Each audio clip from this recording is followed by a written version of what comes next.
Welcome to The Backboard, a postgame podcast by TPES. Today we're jumping into something pretty exciting, actually. The vibrant, sometimes absolutely chaotic, and honestly hilarious world of Amateur Rocket League. Specifically, we're looking at the Top Prospect Elite Series, TPES for short, and the whirlwind week of July 6th to 12th. 2025. That's right. And TPES, it's not just another online tournament. It's really growing into this amazing community league. It's got these skill-based divisions. You have Crystal, that's for the Grand Champion 2 and up players, basically top-tier skill, really mechanical players. Then there's Ruby, that's up to Grand Champ 1, and Sapphire, players up to Champ 2. They were planning an Emerald Division 2, but participation was a bit low, so that's on hold for now. Yeah, and diving into the sources for this deep dive, what really jumped out was how it's not just about the rocket cars and the fancy goals. It's this mix of really high-level cracked gameplay, as they call it, but also just pure community stuff. Memes, inside jokes, the works. So our mission today, unpack the week, the big upsets, the dominant wins, those legendary moments, and maybe some slightly regrettable ones too from players and staff. It was quite a week. Hey listeners, we did it. We finally launched the official TPES Twitch channel after almost 2 years. And we're sitting at a whopping 13 followers, baby. 13? The founding fathers of Rocket League would be proud. Here's the deal. We're trying to hit affiliate, and that means we need your click. Not your money, not your soul, just your free follow. Affiliate unlocks channel points, emotes, and the power to maybe, just maybe, stream without begging someone's little brother to cast for us. So, if you've ever laughed at League Chaos, clutched up on Zero Boost, or whispered, "Bro, we're so back," after a single goal, head over to twitch.tv/TPES official. Hit that follow. Support the grind. Be part of the launch squad that gets to say, "I was here before they sold out." You can find the link in the description below. Okay, let's get straight into the results then. It was a busy one. 9 matches completed across all the divisions. That's 18 active teams hitting the pitch. And the scores. Some were, let's just say, decisive. We saw 6 3-0 Everest victories. 6. Some teams really wanted to make a statement, huh? Right. And those dominant performances, those 3-0 sweeps, they do more than just show who's good. They often highlight these subtle skill gaps or maybe differences in team synergy, how teams adapt to the meta. For anyone trying to build a team, seeing how these wins happen is actually a pretty valuable lesson. Strategy, teamwork, all that. Absolutely. So kicking off in Crystal Division, July 7th, we had TG Team Gifted taking on Too Dumb for this. Team Gifted won that 3-1. But the big story here wasn't just the score. It was our first real taste of the day one bugs, particularly with the scheduling bot. Players like iMilk and Blessgood BB4, they were having to manually use the report score command, with screenshots and everything. You could almost feel the panic through the chat. Then fast forward to July 11th, BB Boosted Buddies they steamrolled TI Titans. A clean 3C. And this gave us maybe the most relatable moment of the week. A huge shout out to Gnarly Dolus from Boosted Buddies. He was just hilariously struggling with reporting the score. Actually teched out Discord 1, Gnarly 0, and even admitted, "I'm too old for this Discord thing." Oh, Gnarly. We've all been there, right? Trying to figure out new tech. Oh, and also in Crystal, RMS RNM Supremacy beat TPS, the BAM panel, 3-1. That was another one. Yeah, gnarly struggle. It's funny, but it also points to something real in amateur esports, doesn't it? It's that friction sometimes between wanting to compete and just dealing with the tech side of things, the platforms, the bots. It really hammers home how important user-friendly tools are, especially if you want to, grow a community and keep people involved. Such a good point. Okay, moving down to the Ruby Division. July 9th, ASE Azure put on a clinic against HBE Medusa on Tren. A real statement win, 3 hang. Correction here. The reports show that Medusa took that loss from Azure, but in reality, Medusa on Tren inherited that loss from Revive, who unfortunately dropped after game 1 here. Then the next day, July 10th, Meldo Midwest Mafia Vendetta did pretty much the same thing to SP Shield. Another strong 3 hang. And even though Pyroblock stepped up to cast that one, apparently the bot still made his core reporting a bit of a headache. And keeping the Ruby momentum going, on July 11th, HPE Temporal Friars beat SP Calculated Chaos. Also 3 hang. Lots of sweeps in Ruby. Now, sticking with those dominant wins, let's talk Sapphire. That match we mentioned, MelWM Midwest Mafia High Guys versus MSR Broken Bones, it wasn't just a 3-0 win on July 9th. Oh no. It gave us some prime player antics. Their own player, KGS.Faith, was apparently hilariously late for the match. They had to reschedule.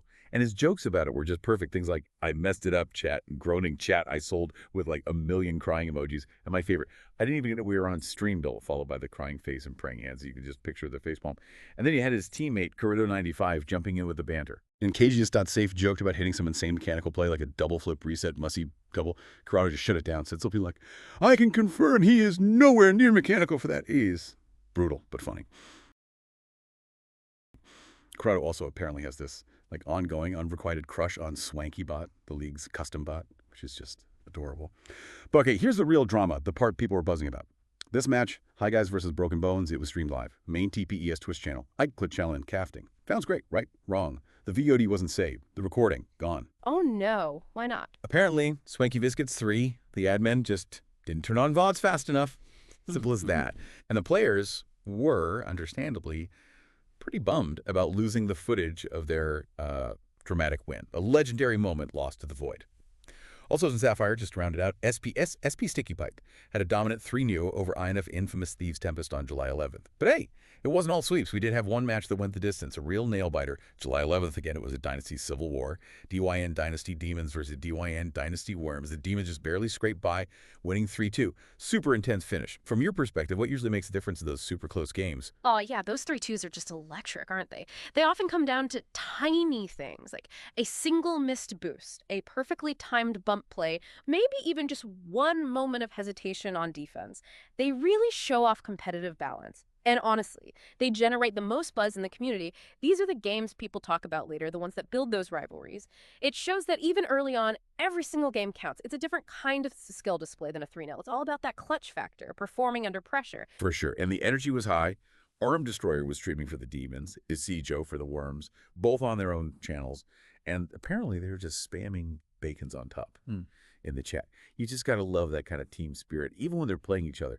So beyond the games themselves, this deep dive really shows a league that's serious about its zero toxicity policy, but also just has this incredibly vibrant community feel. And the staff, man, they deserve a massive shout out, especially Swanky Biscuits 3, the primary admin, also the bot developer, definitely the MVP of the week, just constantly troubleshooting those day one bugs, the quirks with the bot scheduling, stream requests, score reporting, you name it. And what was really cool was how open she was about it all, even admitted to, quote, sweating while trying to fix things.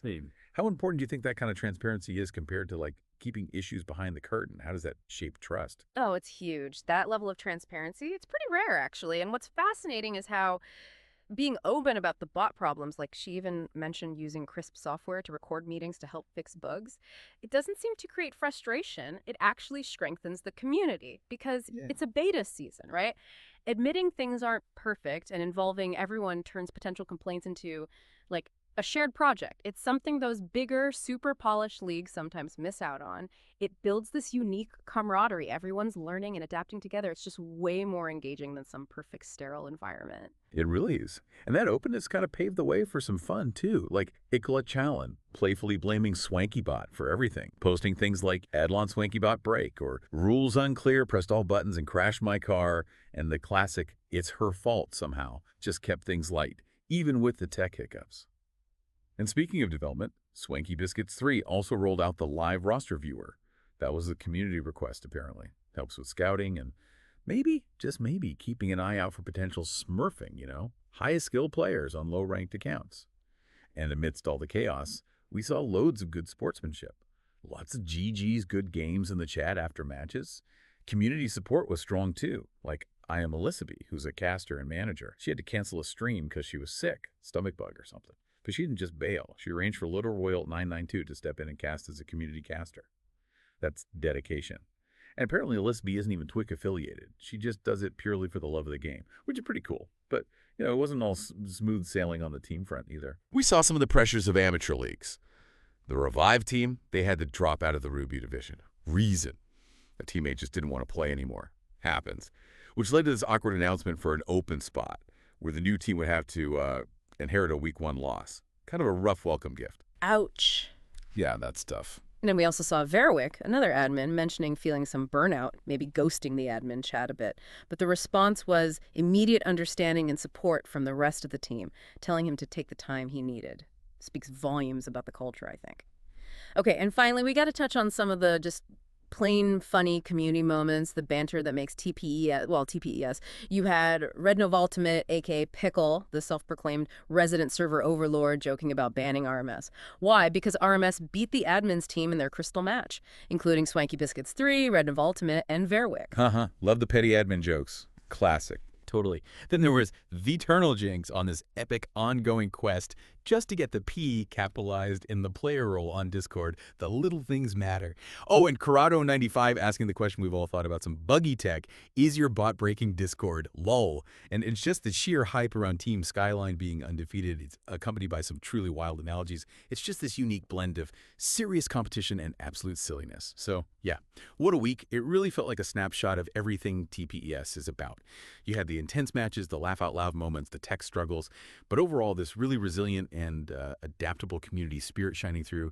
Players gave it their all, staff worked miracles with transparency, and everyone just seemed to be there for the love of Rocket League. It really does make you think, doesn't it, about the bigger picture in esports. How do these smaller community-first leagues, the ones that embrace the quirks and the personalities alongside the high-level play, how do they actually shape where competitive gaming is going? Is there something the big established leagues can learn from this? From the transparency, the shared humor, the way TPES navigated its beta season hiccups? Maybe it's a reminder that, authenticity and that feeling of connection, sometimes that's just as powerful as slick production value. It builds loyalty in a way that top-down approaches sometimes miss. Really powerful thoughts. And hey, the action definitely isn't stopping. Looking ahead, registration for the 3v3 League is open now until August 15th. So get your teams ready. Keep an ear out for upcoming town halls, too. They'll be talking about bot fixes probably after the Sunday overnight restart they mentioned. And there's even talk, whispers maybe, of mid-season tournament, like a Fright Night face-off, the prize pool, perhaps. Could be cool. Definitely stay tuned. The TPS journey is clearly just getting started, and you won't want to miss what happens next in our deep dive.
Nice one.